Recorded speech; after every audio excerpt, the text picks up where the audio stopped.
नमस्कार दोस्तों, मैं रवि आप सभी का स्वागत करता हूँ। आज हम जानेंगे कि शक्तियाँ आपकी परीक्षा कितने समय तक लेती हैं। क्या होता है जब शक्ति आपकी परीक्षा ले रही हो। शायद आपने महसूस किया हो कि कई बार जीवन में हमारा बुरा समय आना शुरू हो जाता है या फिर हम पूजा के समय पर हमें कुछ इस तरह के अनुभव आते हैं जिससे हम परेशान हो जाते हैं।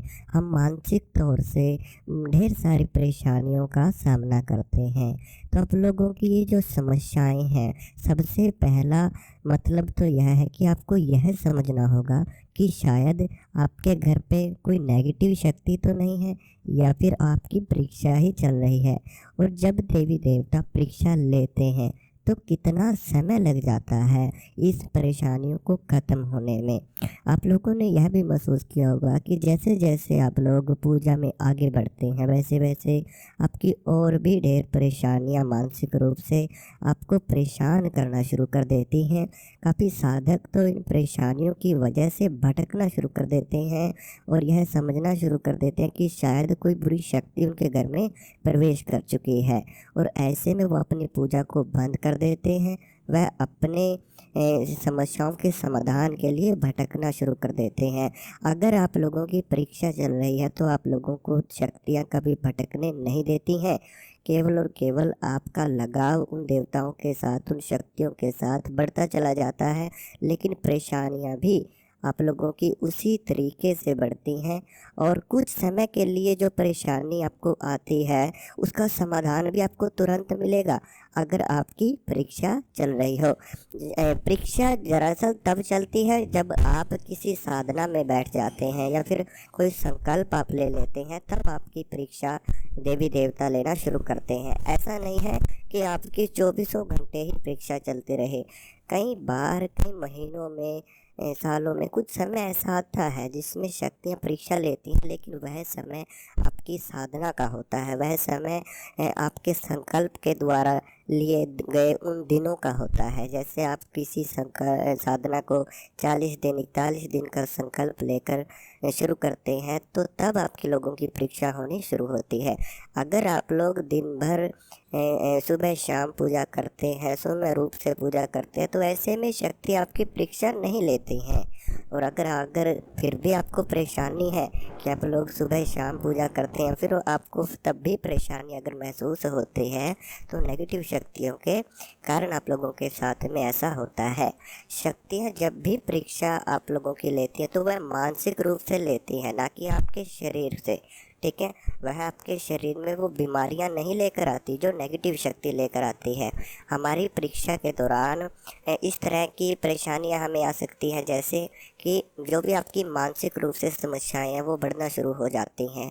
पूजा के समय पर छोटे छोटे विघ्न आपके आना शुरू हो जाते हैं। आप लोग घबरा जाते हैं कि मेरे पूजा के समय पर ऐसा क्यों हो रहा है।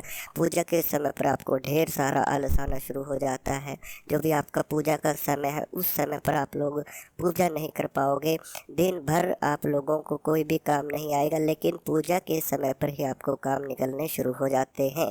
इसी के साथ साथ शक्तियाँ आपको मानसिक रूप से देखो, शक्तियाँ आप कोई भी शक्ति है अगर वो आपके पास आती है तो वह देखती है कि आप उस शक्ति के लायक हैं या नहीं हैं। क्योंकि जब भी मंत्र जपते हैं या फिर ध्यान करते हैं, पूजा करते हैं, तो उन शक्तियों की ऊर्जाएं आपको आसपास आपके घेरना आपको शुरू कर देती हैं।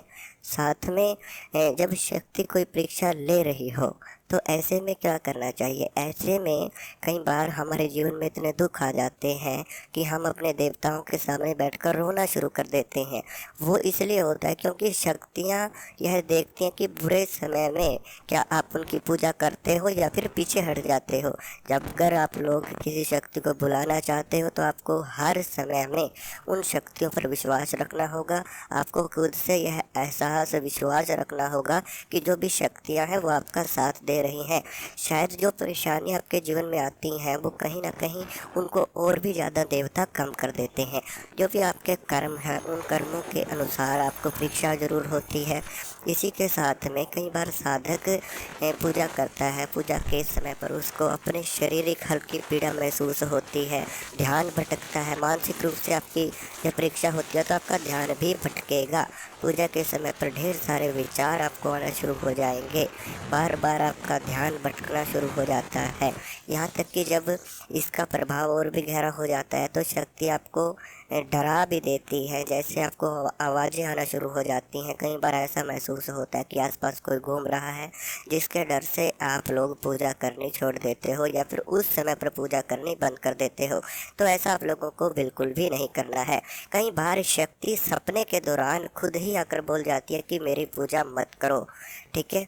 या फिर किसी के अन्य के द्वारा भी शक्ति बोल जाती है आपके सपने में आकर कि इनकी पूजा मत करें। ऐसा अक्सर इसीलिए होता है क्योंकि कोई भी शक्ति अब आपका विश्वास देखना चाहती है। देखो, परीक्षा दोनों समय की होती है। आपके जीवन में एक दुख का समय भी आता है, तब भी आपको अपनी पूजा जारी रखनी है, और एक सुख का समय भी आता है जिसमें आपको खुशी ही खुशी मिलना शुरू हो जाती है। आपकी सभी मनोकामनाएं पूर्ण होना शुरू हो जाती हैं। वह शक्तियाँ तब भी देखती हैं कि क्या आप लोग अब भी उन्हीं की पूजा करते हैं या फिर नहीं करते हैं। काफ़ी बार देखिए, परीक्षा मानसिक रूप से होगी केवल कुछ समय के लिए होती है, लेकिन अगर आपकी परेशानियां बढ़ती ही जा रही हैं, देखो शक्तियों के काम ये नहीं है कि आपके शरीर में गंदी बीमारियां लगाना शुरू कर दें या फिर आपके रोज़गार चलने बंद हो जाए, आपके घर में लड़ाई झगड़ा रहने लगे। तो यह सब कुछ नेगेटिव शक्तियों के कारण होता है। अगर आपके साथ ऐसा है तो कोई ना कोई नेगेटिव शक्ति ज़रूर है। यह कोई परीक्षा नहीं चल रही है आप लोगों की। अगर आप लोग पूजा करते हैं तो परीक्षा भी केवल आपकी होती है, ना कि आपके परिवार की। काफ़ी साधुओं के जीवन में ऐसा होता है कि उनके घर में परेशानी आनी शुरू हो जाती हैं, बीमार होना शुरू हो जाते हैं, रोज़गार चलने बंद हो जाते हैं। तो शक्तियाँ यह इस तरह के कार्य बिल्कुल नहीं करती हैं लेकिन केवल कुछ क्षणों के लिए। कहीं ना कहीं से रास्ते आप लोगों को ज़रूर दिखते हैं। परीक्षा के समय पर देवता दर्शन ज़रूर देते हैं। हर रोज़ आपको पूजा में अनेक प्रकार के अनुभव आना शुरू हो जाते हैं। तो यह सब अगर आप लोगों के साथ में होता है तो आप लोग जान सकते हैं कि आपकी परीक्षा चल रही है। लेकिन अगर बुरे ही बुरे कार्य होते जा रहे हैं तो कोई नेगेटिव शक्तियों की संकेत है। ऐसे में आप लोगों को अपने देवताओं पर विश्वास रखना चाहिए। अपने घर की समस्याओं को पहले ख़त्म करना चाहिए ताकि आपकी पूजा में किसी भी प्रकार की कोई विघ्न न आ सके। साथ में अगर कोई साधक हमसे बात करना चाहता है अपनी समस्या के बारे में, अपने घर की समस्या के बारे में, तो बात कर सकता है। बात करने के लिए आपको व्हाट्सएप नंबर स्क्रीन के ऊपर दिया हुआ है। आप उस व्हाट्सएप नंबर पर जाकर व्हाट्सएप मैसेज कर सकते हैं। अपनी समस्या का समाधान तुरंत जान सकते हैं। साथ में अगर वीडियो अच्छी लगती है तो चैनल को सब्सक्राइब ज़रूर करें। हम मिलते हैं कल आपको एक नई वीडियो के साथ।